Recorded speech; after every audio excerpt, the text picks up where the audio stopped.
एक company Alzheimer की बीमारी जिसमें इंसान बातें भूलने लगता है उसको ठीक करने के लिए एक दवा बनाती है और वो लोग अपना पहला प्रयोग ब्राइट आइज नाम की मादा चिंपैंजी पे करते हैं जिससे वो बेहद समझदार बन जाती है। लेकिन वो दवा उसके गर्भ में पल रहे बच्चे के अंदर भी चली जाती है जिस कारण वो पैदाइशी ही बुद्धिमान होता है। इसी का नाम सीजर है जो हमारी कहानी का हीरो है। सीजर को बचाने के चक्कर में उसकी माँ इंसानों पर हमला कर देती है और वो मारी जाती है। सभी को लगता है कि दवाई फेल हो गई तो वो कंपनी अपने सभी चिंपैंजियों को मार देती है। लेकिन एक साइंटिस्ट चुपचाप सीजर को अपने घर लाकर अपने बच्चे की तरह पालता है। लेकिन एक हादसे की वजह से साइंटिस्ट को उसे पेट होम में छोड़ना पड़ता है। वहाँ केयरटेकर का लड़का उसे बहुत परेशान करता है। वो वहाँ दुख और अकेलेपन से घिर जाता है। फिर गुस्से में वो अल्जाइमर की दवाई को साइंटिस्ट के घर से चुराकर अपने साथ बने सारे चिंपैंजियों को उसकी गैस सुंघाकर सबको समझदार बना देता है और वो उन सभी को लेकर इंसानों से लड़ता बचता हुआ जंगल में चला जाता है। वहीं दूसरी डोज मिलने से सीजर इतना ज्यादा बुद्धिमान हो जाता है कि वो इंसानों की भाषा में साइंटिस्ट से 2 शब्द कहता है, पहला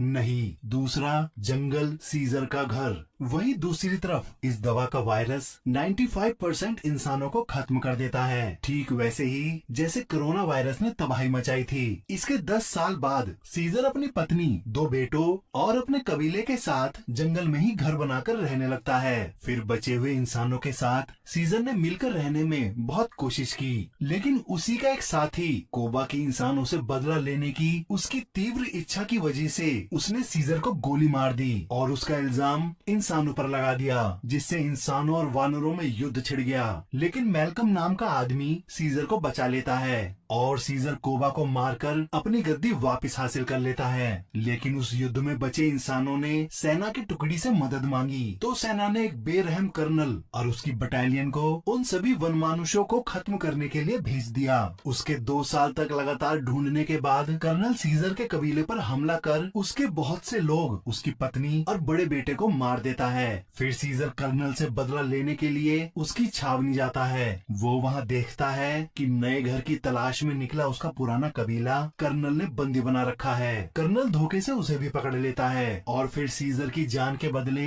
वो सभी वानरों से पत्थर उठवाकर दीवार बनवाता है। असल में सेना ने कर्नल को बागी घोषित कर दिया था क्योंकि उस वायरस की वजह से उसका बेटा भी मारा गया था। उसके सर पर वानरों को मारने का बस जुनून सवार था, इसीलिए सेना ने छावनी पर हमला कर दिया जिसमें कर्नल समेत उसके सभी आदमी मारे गए थे और धमाकों की वजह से पहाड़ से बर्फ गिरने लगती है। तो सीजर अपने कबीले के साथ पेड़ों पर चढ़कर अपनी जान बचा लेता है और सबको एक नई जगह लेकर आता है जो मरने से पहले उसके बड़े बेटे ने उसको बताई थी। सबको सेफ पहुंचाकर घायल होने की वजह से सीजर अपना दम तोड़ देता है। अब इससे आगे सीजर की मृत्यु के कई पीढ़ियों बाद मानव सभ्यता लगभग खत्म हो चुकी है। अब वो एक विलुप्त प्रजाति मानी जाती है और इस समय पृथ्वी पर वानरों का ही राज है। वानरों ने अलग अलग जगह अपने अलग अलग कबीले बसाए। ऐसे ही वानरों का एक ईगल ओरिएंटेड यानी कि चील कबीला होता है। वो लोग एक उत्सव मनाते थे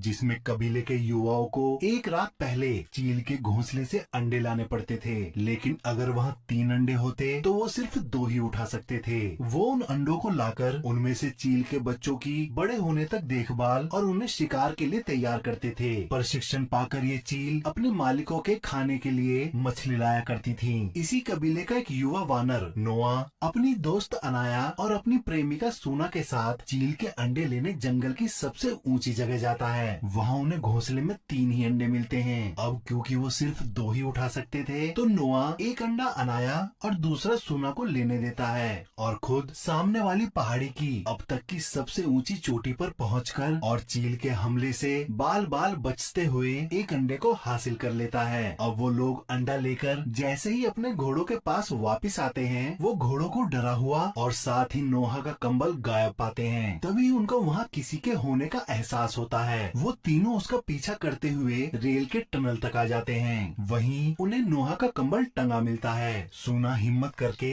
जैसे ही कंबल वापस लेती है वो तीनों वहाँ से भाग खड़े होते हैं और सीधा अपने कबीले आ जाते हैं। असल में कबीले वालों का ये पुराना नियम था कि कोई भी वानर उस टनल को पार नहीं करेगा क्योंकि उन्हें डर था वहाँ इंसान हो सकते हैं। वो लोग इंसानों को इको कहते थे। चील का अंडा लेके आने की वजह से नोआ की माँ खुश हो जाती है और उसको बताती है कि उसका पिता उसका इंतजार कर रहा है। ये पूरा कबीला बिजली के हाई टेंशन तार के खंभों पर लकड़ी के मचान बनाकर रह रहा होता है। नोआ अपने पिता से मिलने मचान के सबसे ऊपरी हिस्से में आता है। वहाँ वो अंडों के लिए घोंसला तैयार कर रहे होते हैं। उसके पिता का सन ईगल नोहा को पसंद नहीं करता, वो उसे चोंच मार देता है। तभी उनको नोहा के कंबल पर लगे इंसानी खून की गंध आ जाती है, तो वो नोहा से टनल पार करने वाली बात पूछते हैं। तो नोहा उन्हें यकीन दिलाता है कि उसने टनल पार नहीं की। फिर नोवा के पिता अपने बड़े बेटे को नोवा का कंबल देकर उस पर लगे इंसानी खून वाले का पता लगाकर उसे अपने कबीले से दूर भगाने के लिए कहते हैं और साथ ही उसके पीछे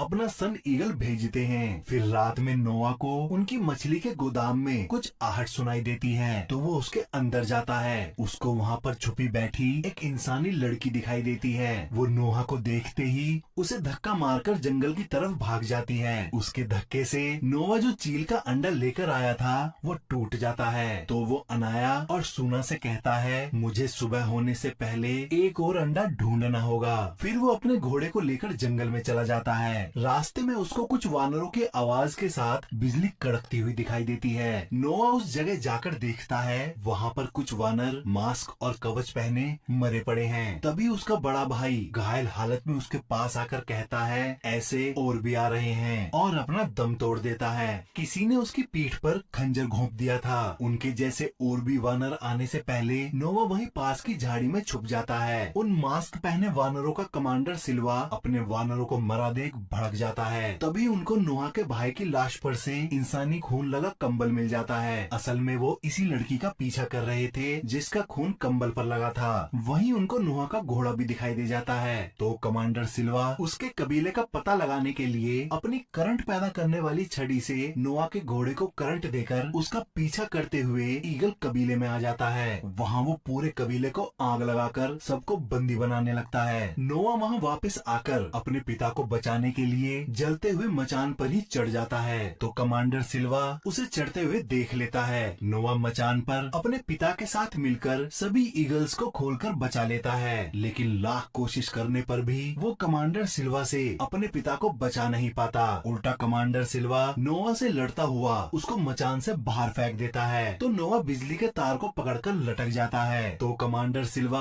अपनी छड़ी से तार में करंट दौड़ाने से पहले कहता है, महान सीजर के लिए। करंट के झटके से नोआ के हाथों से तार छूट जाता है और वो सीधा नीचे आकर गिरता है। अगली सुबह जब नोआ को होश आता है, वो देखता है कि उसका कबीला तबाह हो चुका है। उसको वही करंट वाली छड़ी मिलती है जो खराब हो चुकी थी। वो अपने पिता के सन ईगल को एक जगह बैठा देख उस जगह जाकर देखता है। वहाँ उसके पिता की लाश पड़ी होती है। नोवा अपने दुख, दर्द और बेबसी के साथ रोता हुआ उनकी लाश के पास ही बैठ जाता है। फिर वो उनको दफना कर उन्हीं की कसम खाता हुआ कहता है कि मैं अपने कबीले को ढूंढकर घर वापस लाऊंगा।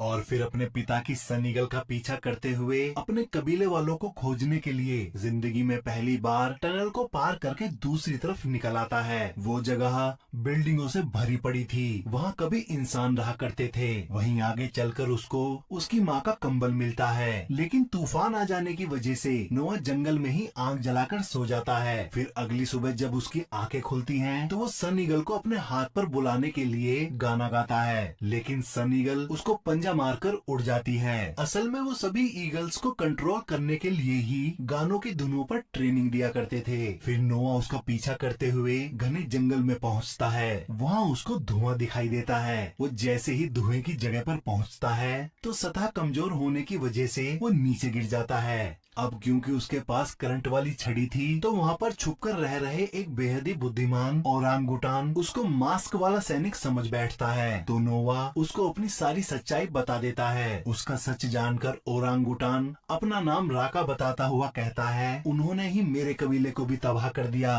और ये चिता मेरे आखिरी साथी की है। अब बस मैं ही बचा हूँ। राका के गले में सीजर की खिड़की वाला लॉकेट लॉकेट होता है। फिर वो नोआ को उसके द्वारा बचाकर रखी किताबों को दिखाकर बताता है इन सिंबल्स का कुछ मतलब है, और हमारे महान सीजर के काल में वानर इनको पढ़ना जानते थे। सीजर का नाम सुनते ही नोहा उसको बताता है जिन वानरों ने मेरे कबीले पर हमला किया था वो सीजर का नाम लेकर ही तबाही मचा रहे थे, और उससे पूछता है ये सीजर कौन है। तो राका उसको बताता है उन शैतानों ने सीजर की मूल शिक्षाओं को बदलकर उसका गलत रूप सबके सामने रखा। सीजर हमारा महान पूर्वज था, उन्होंने हमें वानर होने का महत्व बताया। उन्होंने कहा था वानर साथ तो मजबूत हाथ, और एक वानर दूसरे वानर को नहीं मारता, और मैं उन्हीं के नियम को मानता आया हूँ। पर खुद राका भी यही मानता था कि वानर शुरू से ही इंसानों से महान और बेहद बुद्धिमान हुआ करते थे। तभी राका को पता चलता है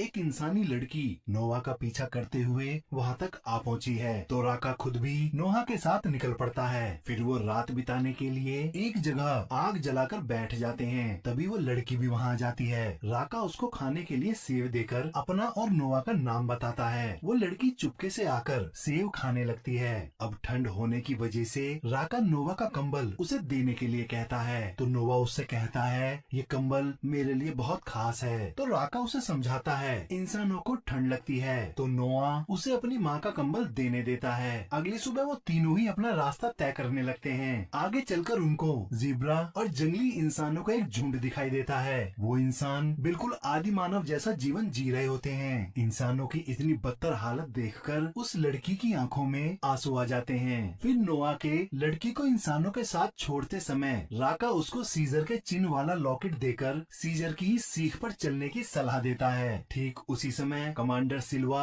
अपने वानर सैनिकों के साथ उन इंसानों पर हमला कर उनको बंदी बनाने लगता है। वो लड़की उससे बचने की बहुत कोशिश करती है। तभी उनके अत्याचारों को देखकर नोआ उस लड़की को बचाने के लिए उसे ढूंढने लगता है। तभी वो लड़की झाड़ियों में से खड़ी होकर नोआ का नाम लेकर उसे आवाज लगाती है। तो नोआ कमांडर सिल्वा से पहले उस लड़की को पकड़ लेता है और राका और उसके साथ वहाँ से निकल जाता है। कमांडर सिल्वा उन्हें देखता रह जाता है। फिर एक जगह रुककर नोआ राका को बड़ी हैरानी से बताता है ये लड़की बोल सकती है, पर राका उसकी बात पर भरोसा नहीं करता। तभी वो लड़की बोलती है मेरा नाम मे है। तो राका और नोआ उसे ऐसे देखते हैं जैसे इंसान ने किसी चिंपैंजी को बोलते हुए सुन लिया हो। उन दोनों का मुंह खुला का खुला रह जाता है। तभी वो नोआ को बताती है कि वो जानती है उसका कबीला इस समय कहाँ कैद है। उसी रात नोआ उस करंट वाली छड़ी को ठीक कर लेता है। अगली सुबह में उन्हें लेकर एक उफनती नदी के किनारे पहुंचती है और लकड़ी के बने पुल से उसे पार करने लगती है। लेकिन तभी कमांडर सिल्वा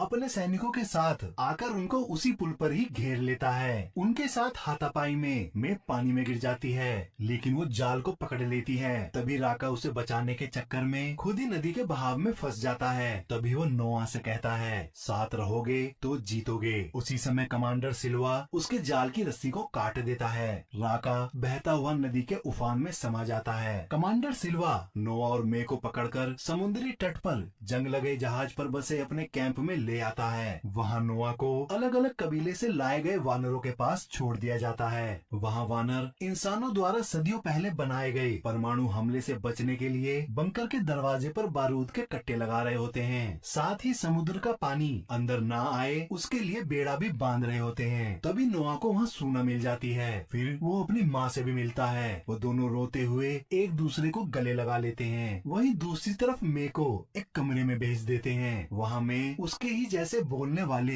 एक आदमी से मिलती है जिसका नाम ट्रेवथन होता है। उसने ही करंट देने वाली छड़ी बनाई थी और वो उस कबीले के सरदार प्रॉक्सिमस को इतिहास की किताबें पढ़कर सुनाया करता है। इन्हीं किताबों की वजह से उसको इंसानों के महान कार्यों का पता चला था। तभी प्रॉक्सिमस सबके सामने आकर सीजर की शिक्षाओं का हवाला देते हुए बंकर के दरवाजे को खोलने के लिए दरवाजे को जंजीरों से बांधकर वानरों से खिंचवाता है और फिर बारूद भी जलवाता है, पर दरवाजा जरा भी नहीं हिलता।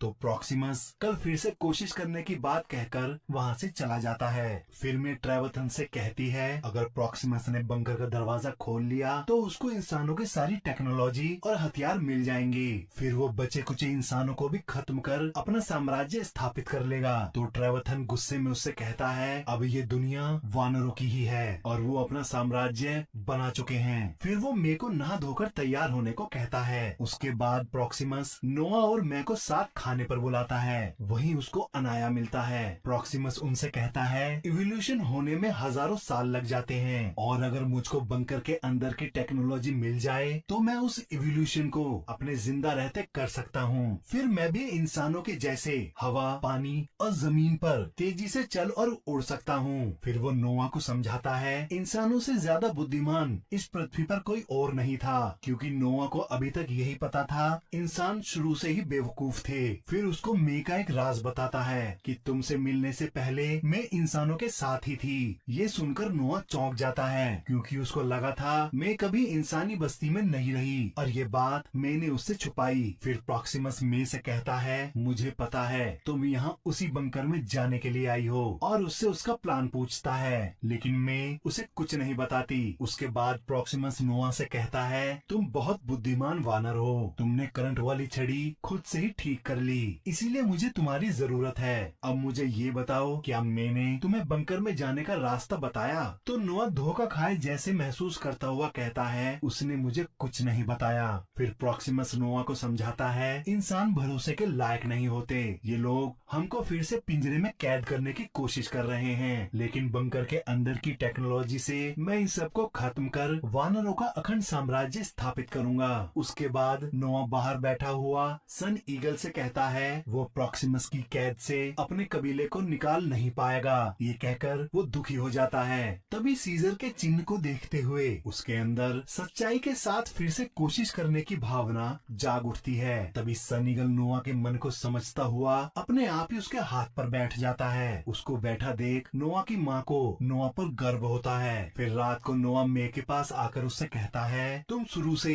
मुझसे झूठ बोलती आई हो, लेकिन मुझको सिर्फ इतना जानना है तुमको बंकर में से क्या चाहिए। तो मे उसे बताती है वो वहाँ रखी एक किताब चाहती है जिससे इंसानों की बोलने की शक्ति वापस आ सके, क्योंकि पहले के समय में वानर बोलते नहीं थे, ठीक आज के इको की तरह। फिर वो आगे बताती है कि इंसानों के बनाए वायरस ने वानर को बुद्धिमान बनाया, मगर उसी वायरस ने इंसानों का वजूद मिटा दिया। फिर मे कबूल करती है कि उसको बंकर में जाने का रास्ता पता है। उसके बाद नोआ सूना और अनाया को पहाड़ी चढ़ने के लिए राजी करता है, लेकिन अनाया डर से मना कर देता है, लेकिन फिर वो खुद ही उनके पास आ जाता है। मे सबसे पहले पानी को रोकने वाले बेड़े के नीचे बारूद बिछा देती है, लेकिन तभी ट्राइवथन वहाँ आ जाता है, और जब मे के समझाने पर भी वो नहीं मानता और प्रॉक्सिमस को बताने जाने लगता है तो मे उसका गला दबाकर उसे मार देती है। फिर नोआ उसकी लाश को समुद्र में फेंक देता है। उसके बाद पहाड़ी के पीछे जाकर नोआ मे को अपनी पीठ पर बैठाकर ऊपर चढ़ जाता है। ऊपर बंकर में हवा पहुंचाने के लिए 3 बड़े एग्जॉस्ट लगे होते हैं, लेकिन समय ने उन्हें नष्ट कर दिया था।